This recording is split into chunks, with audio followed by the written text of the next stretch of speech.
Right, magandang tanghali, magandang araw sa ating lahat, sa ating mga followers, viewers. Ang pag-usapan natin dito ang tungkol sa impeach ni Inday Sara. Ako po ay magtanong sa inyo, mabasura ba o kumbik ba? Yan ang tanong ng sa ating mga mamayang Pilipino o mismo tayo, nagtatanong tayo o kayo ang mga judges dito sa ating channel. Kasi kayo po lagi nakasubaybay sa ating YouTube. Kaya kayo ang mag-judges, kayo ang magbigay ng reaksyon, comment. Kasi kaming mga vloggers, hanggang magsalita lang kami dito sa social media. Kung mauyon ba kayo o ma-justify ba kayo sa ating mga sinasabi dito, o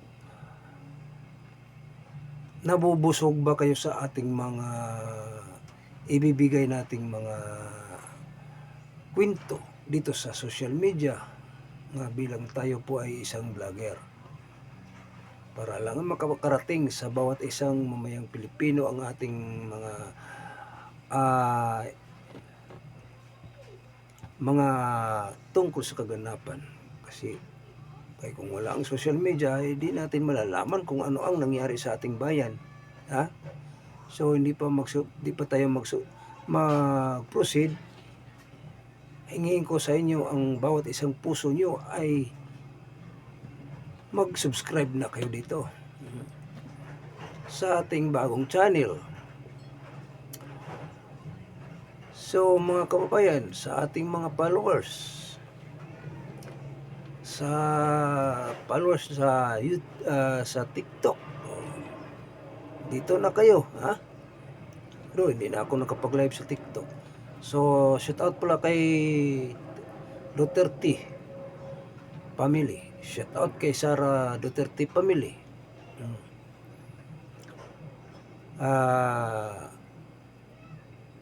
Ang abogado ni Koopman wala na, ano na siya, umatras na kasi may kontrata yun, di ba? So bago na ang abogado ni Duterte, mga kababayan, bago na. So yan ang ating pagsubaybayan natin, kung ano ang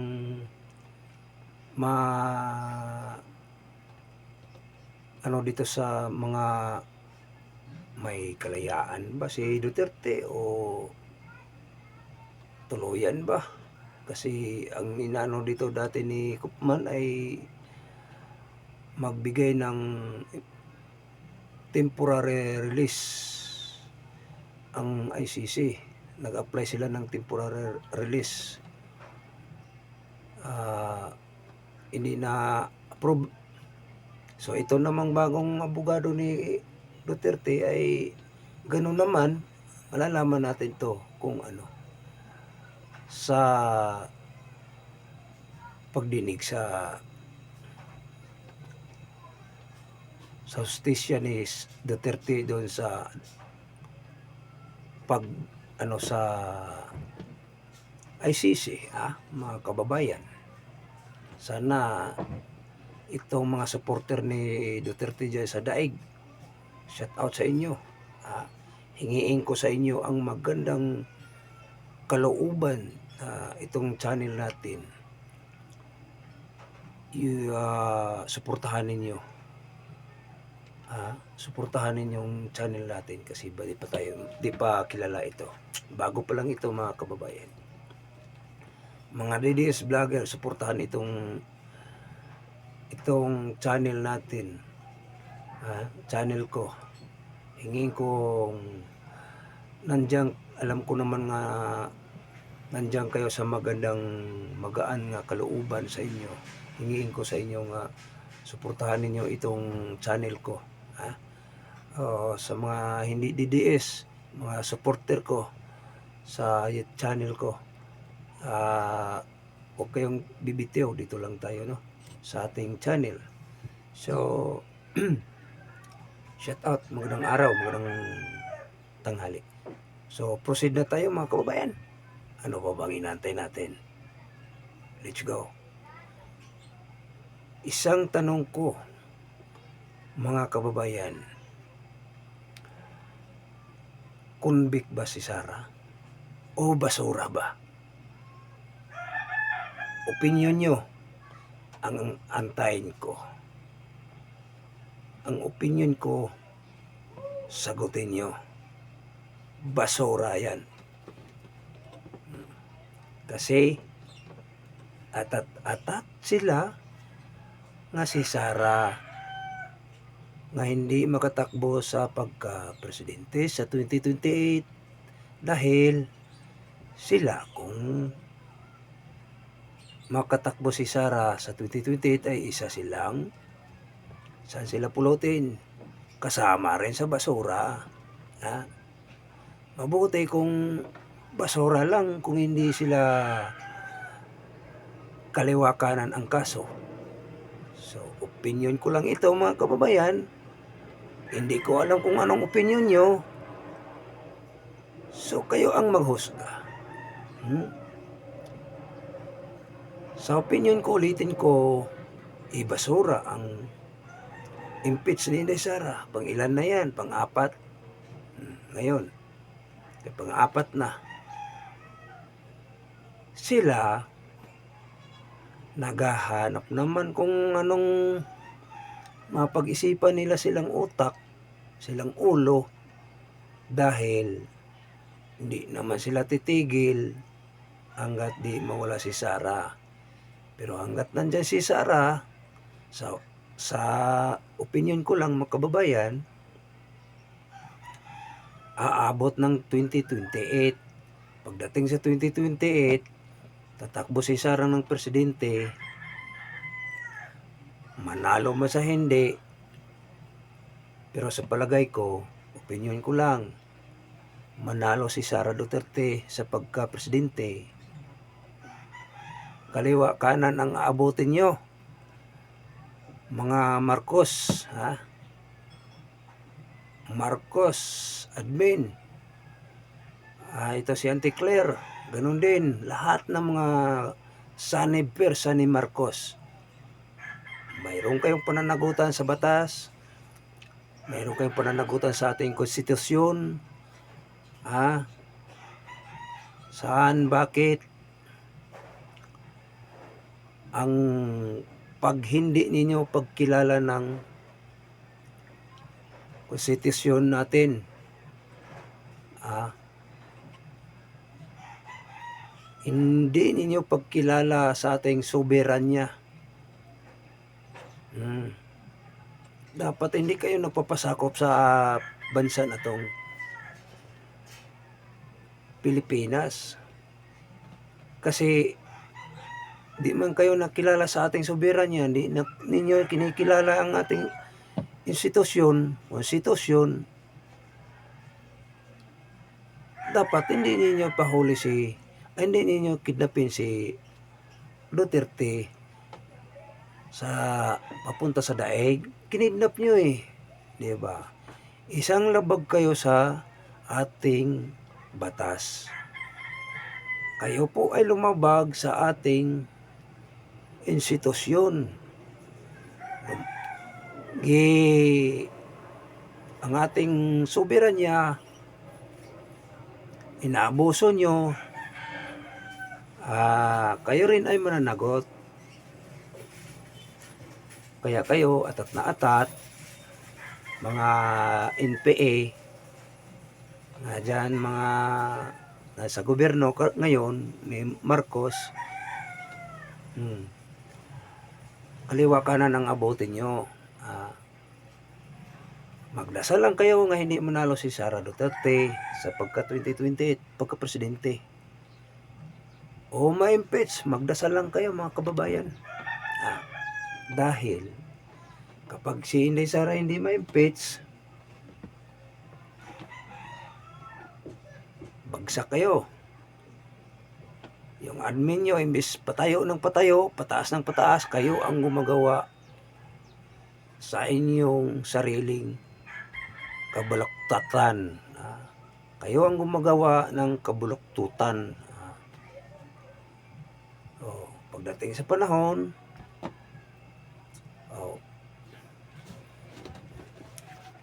kasi di man ninyo kinikilala ang ating soberanya, inaaboso nyo, kinidnap mo Marcos ang Duterte admin, may pananagutan ka, kidnapping, extortion ang kaso mo, kahit naging presidente ka, kaya ikaw ang utak o ikaw ang plano. Lahat ng mga kasanib mo, si Tibo Chudoro, kasama na yan.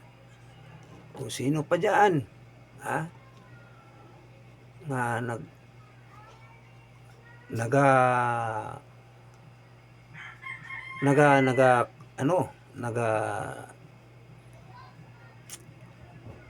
naabuso sa ating soberanya.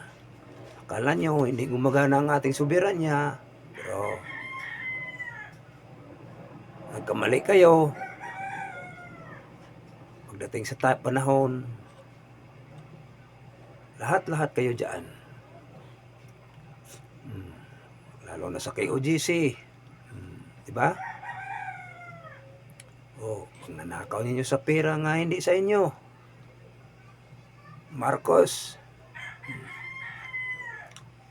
ito pang CIDG, NBI, ubod ng kasinungalingan. Pero hindi na namin ipagtaka kasi nakatanggap ka ng pera galing sa nakaw. Hindi lang baka 3 folder lang siguro, o kalating milyon o 3 folder ang inalok ni Marcos sa'yo. Kaya ganun ka na ngayon, matibag kasi ningalingan na wala daw ang NBI. Pero bakit may nahuling NBI? Anong sabi mo? Volunteer lang. Mayroon bang ganon, volunteer? Nanganganib na ang buhay tapos gawin mong volunteer? Huling-huli kayo lahat. Matibag, ikaw may alam mo ang batas, binabaluktot mong batas. Marcos, Duterte, si Duterte, mayroon tayong institusyon, may saligang batas tayo. So, parusahan natin ang mga Marcos.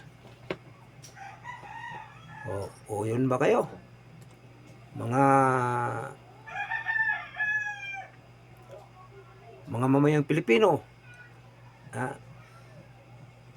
Ako magsalita, ako gusto ko, ako mismo, opinion ko gusto ko nga managot silang lahat.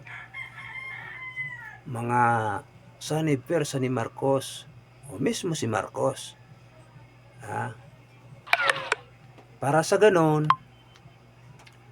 sila ay makilala nila ang ating soberanya. Di man nila kinilala ang ating soberanya. Di nila kinilala ang ating institusyon. Madalit sabi, gumagamit lang sila ng institusyon sa ating bansa kasi nandyan sila nakaupo sa Malacanang. Yang katotohanan, kunwari lang yun. Gumagamit nila ang ating institusyon, gumamit sila ng mamayang Pilipino, pero sa katunayan, di sila mananaig ang kasamaan nila. So, nawala na ang pag-usapan ng flood control, nawala na ang pag-usapan ng malita-malitang pera. So, saan na tayo ngayon? Ah, aantayin lang ninyo mga Marcos ang parusa ninyo. Pagdating sa panahon, sisingilin na kayo sa lahat ng mga ginagawa nyo, sisingil sa inyo, isa-isahin kayo sa mamayang Pilipino. Sa katunayan, bawat isang mamayang Pilipino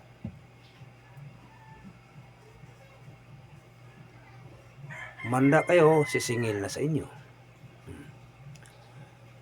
Opinion ko lang, ako isang bilang mahayag dito sa social media, sa YouTube, na nagpapahayag sa mga tiwali. Hingiin ko sa inyo mga mamayang Pilipino, suportahan ito ninyong ating channel. Sa mga DDS vlogger, suportahan ito ninyong aking channel. Para sa ganon, umaangat man lang. Ulitin ko, magandang hapon, magandang tanghali. Shout out sa inyong lahat. Tayong lahat maniningil kang Marcos. Una kong tanggalin kay Marcos, yung tainga. Lagyan ko ng asin. Hinahamon ko yan. Lagyan ko ng asin ng tainga mo pagdating sa panahon na si Inday Sara ang maging presidente. Ito si Matibag, ubod ng kasinungalingan. O anong nangyari sa'yo? Bulaga kayo sa mga gawa nyo. Akala ninyo mahuhuli si Bato. Si Bato ay isang militar sa bundok, lumalaban sa mga tiwali, pero di ninyo kinakaya. Kaya mas kayo pa ay isang nandyan sa gobyerno nga baluktot, gobyerno mong baluktot. Matibag, wala kang hiya. Ang kapal mong mukha. Talagang makapal ang mukha mo, Matibag. Bakit nasabi ko niyan? Ubod ka kasinungalingan. Ubod mong kasinungalingan. So, ayan. Anong nangyari sa inyo? Hiyang-hiya kayo. Napahiya kayo sa ating mga mamayang Pilipino. So, subaybayan ninyo ito, ang ating vlog. Ulitin ko, mag-subscribe kayo. Wala naman itong bayad, mga kababayan. Yung mga